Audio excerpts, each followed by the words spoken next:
assiéger Puebla. La Légion avait pour mission d'assurer sur 120 km la circulation et la sécurité des convois. Le colonel Janingro, qui commandait, apprend le 29 avril 1863 qu'un gros convoi emportant 3 millions en numéraire, du matériel de siège et des munitions était en route pour Puebla. Le capitaine d'Anjou, son adjudant-major, le décide à envoyer au devant du convoi une compagnie. La 3e compagnie du régiment étranger fut désignée, mais elle n'avait pas d'officier disponible.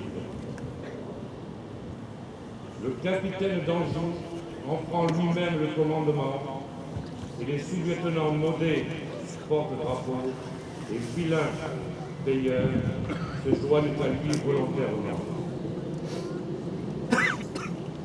Le 30 avril, à 1h du matin, la 3e compagnie, forte de 3 officiers et 62 hommes, se met en route.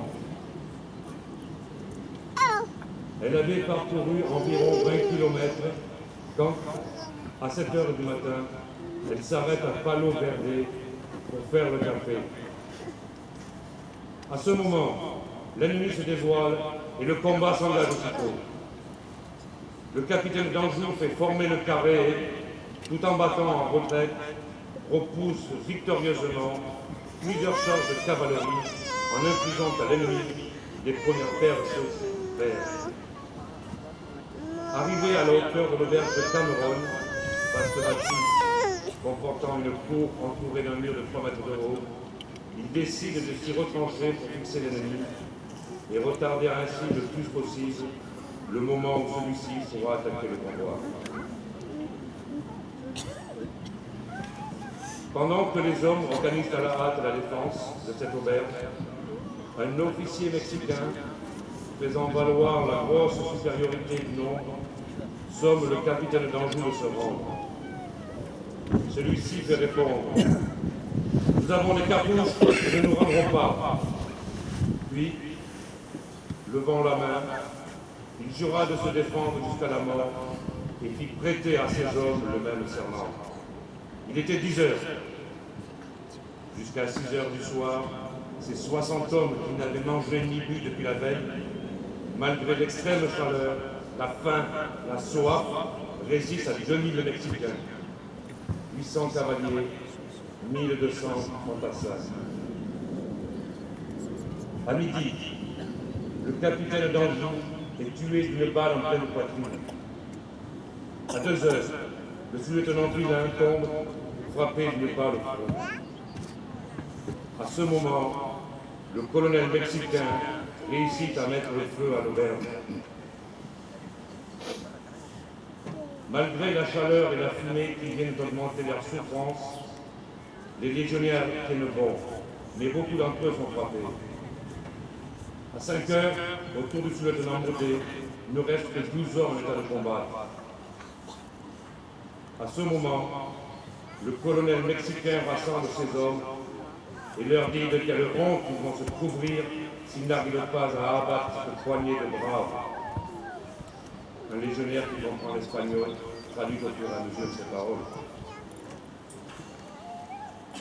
Les Mexicains vont donner l'assaut général par les brèches qu'ils ont réussi à ouvrir. Mais auparavant, le colonel Milan adresse encore une sommation au sous-lieutenant Naudet. Celui-ci la repousse avec mépris. L'assaut final est donné. Bientôt, il ne reste autour de Naudet que 5 hommes. Le caporal même, les légionnaires Cato, Wenzel, Constantin, Léonard. Chacun garde encore une cartouche. Ils ont la baïonnette au canon et réfugiés dans un coin de la cour, le dos au mur, ils font face. À un signal, ils déchargent leurs fusils à bout portant sur l'ennemi et se précipitent sur lui à la baïonnette. Le sous-lieutenant Naudet de légionnaire tombe, frappe les mort. Meng et ses camarades vont être massacrés quand un officier mexicain se précipite sur eux et les sauve. Il leur crie « Rendez-vous! Nous nous rendrons si vous nous promettez de relever et de soigner nos blessés, et si vous nous laissez nos armes. » Leurs baïonnettes restent menaçantes. « On ne refuse rien à des hommes comme vous, » répond l'officier. Les 60 hommes du capitaine d'Anjou ont tenu jusqu'au bout leur serment. Pendant 11 heures, ils ont résisté à 2000 ennemis, en ont tué 300 et blessé autant. Ils ont, par leur sacrifice, en sauvant le convoi, rempli la mission qui leur avait été confiée.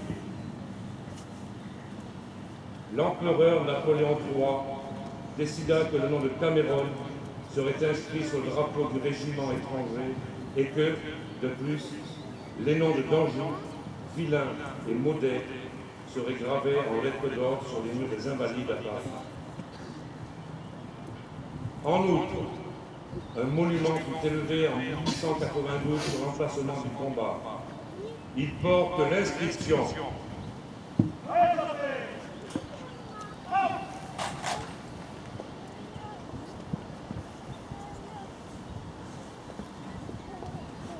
Ils furent ici moins de 60 opposés à toute une armée. Sa masse les écrasa. La vie, plutôt que le courage, abandonna ses soldats français le 30 avril 1863. À leur mémoire, la patrie éleva ce monument. Depuis, lorsque les troupes mexicaines passent devant le monument, elles présentent les armes.